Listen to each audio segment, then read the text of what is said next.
Ad litteram. La Constitution expliquée à la lettre. Ad litteram. Par Amel Chehid. Avec le partenariat de l'Association tunisienne de droit constitutionnel. Bonjour et bienvenue à une nouvelle émission de Ad litteram. Aujourd'hui, nous allons traiter de l'article 6 de la Constitution tunisienne qui parle du rapport de l'État à la religion. Bonjour professeur Salwa Hamrouni. Bonjour Amel et merci pour l'invitation.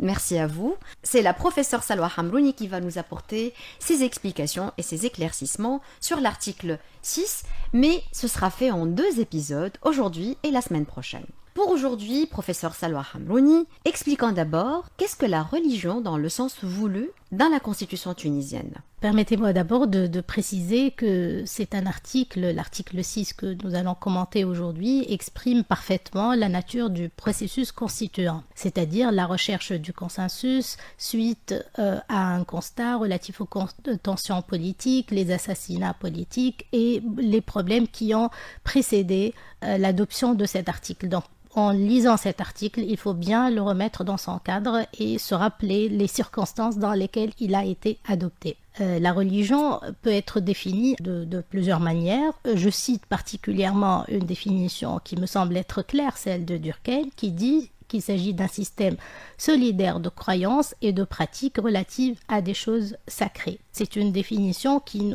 nous donne essentiellement les éléments constitutifs ou les éléments distinctifs de la religion. Je peux ajouter peut-être, et là c'est une manière aussi de rendre hommage au doyen Abd Fattah Hamor, qui a été pendant des années le rapporteur spécial des Nations Unies sur la tolérance religieuse, qui nous dit que les religions se caractérisent par l'existence d'une communauté se voulant unie par et autour d'un dogme, revêtant une certaine transcendance et par l'exercice d'un culte et l'observation de certaines pratiques. Donc ça peut être la définition de la religion. Ad litteram. L'article 6 au début dit « L'État protège la religion, garantit la liberté de croyance, de conscience et de l'exercice des cultes, etc. » Pourquoi est-ce que l'État devrait protéger la religion et comment il le ferait ? Pour le rôle de l'État dans la protection de la religion, le pouvoir constituant a estimé que la protection de la religion, c'est une fonction de l'État. Mais l'article reste trop abstrait, car parlant de religion au singulier. Il y a eu même une proposition pour dire que l'État protège les religions, pour renvoyer à une multiplicité des religions, malgré l'homogénéité globale de la société tunisienne. Mais on dit la religion, bien sûr, on ne détermine pas quelle est cette religion. Il faut aussi lire la phrase dans sa totalité, car l'État protège la religion, mais en même temps il garantit la liberté de conscience et de religion, ce qui nous permet de dire ici que la protection de la religion est liée au rôle assumé par l'État pour le fonctionnement et l'entretien des institutions religieuses. Donc la protection de la religion, ici, il me semble, n'a rien à voir avec le fort intérieur des gens, mais la protection de la religion, c'est parmi les fonctions de l'État qui veille à l'entretien et au suivi des institutions religieuses, et ce, contrairement aux États purement laïques qui n'ont aucun rôle ou qui sont à la même distance de toutes les religions et qui ne s'impliquent pas dans la protection des institutions religieuses. L'article 6, professeur Salwa Hamrouni, parle de la religion, de la liberté de croyance, de conscience et l'exercice des cultes.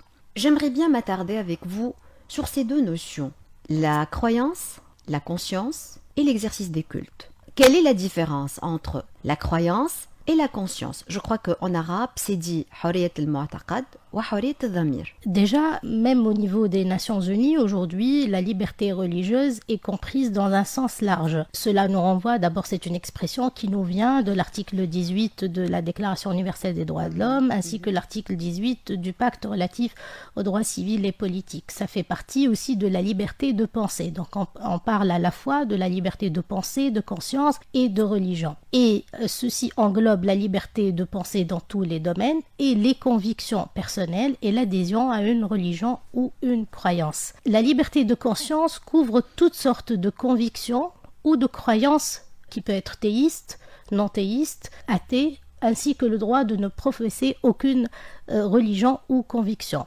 Donc les gens, lorsqu'on parle de la liberté de religion, ils disent souvent On a le droit d'être musulman, chrétien, juif, ainsi de suite. Mais en fait, la liberté de conscience, c'est au-delà des religions, et au-delà des religions théistes d'abord, et au-delà des religions traditionnelles. Ça peut être une conviction ou une appartenance religieuse à une religion non connue, une religion minoritaire, ça peut être l'inexistence d'une religion, ça peut être un courant philosophique. C'est ça la liberté de conscience, c'est de croire en des valeurs ou un système de valeurs qui peut jouer pour la personne le rôle de la religion, mais qui n'en est pas un pour les autres. Donc la liberté de conscience, c'est beaucoup plus large que la liberté religieuse, sachant que, comme j'ai dit tout à l'heure, même le Comité des droits de l'homme interprète depuis des années maintenant la liberté religieuse au sens large, c'est-à-dire quelle que soit la religion, quelle que soit l'importance de cette religion dans une société. Tout à l'heure, vous avez dit qu'il ne s'agit pas d'intervenir ou de s'immiscer du fort intérieur des individus, des citoyennes et des citoyens. Oui. L'article 6 dit que l'État protège la religion, que l'État garantit toutes ces libertés que vous venez d'expliquer maintenant. C'est quoi la signification réelle, concrète, de ce rôle protecteur et garantisseur de l'État? Ça, c'est l'essence même du contrat social, c'est-à-dire l'État a l'obligation de protéger l'ensemble des droits et libertés des citoyens et citoyennes. Et la liberté religieuse ou la liberté de conscience est une partie fondamentale des droits humains. D'ailleurs,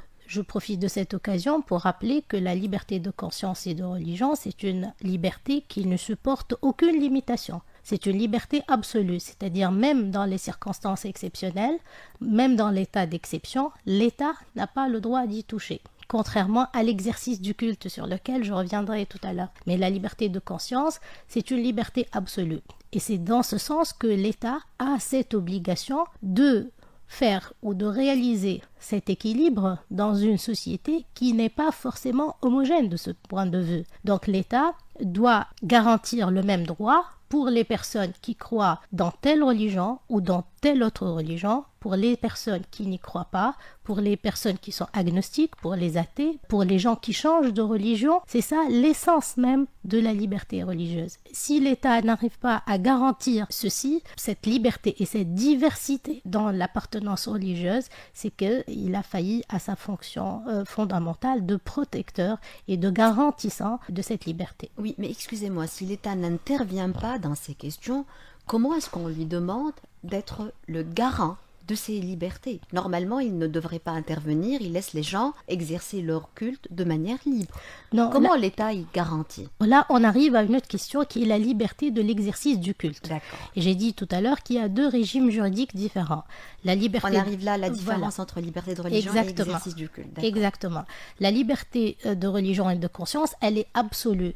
Mais lorsqu'on commence à extérioriser cette liberté, c'est-à-dire lorsque je commence à vouloir exercer cette liberté religieuse dans l'espace public, qu'est-ce qu'il y aura? Je peux être dans une situation de confrontation ou de contradiction avec d'autres groupes ou d'autres entités qui veulent eux aussi exercer leur liberté religieuse. Que fait l'État ici? C'est un rôle d'arbitrage, c'est un rôle pacificateur en réalité.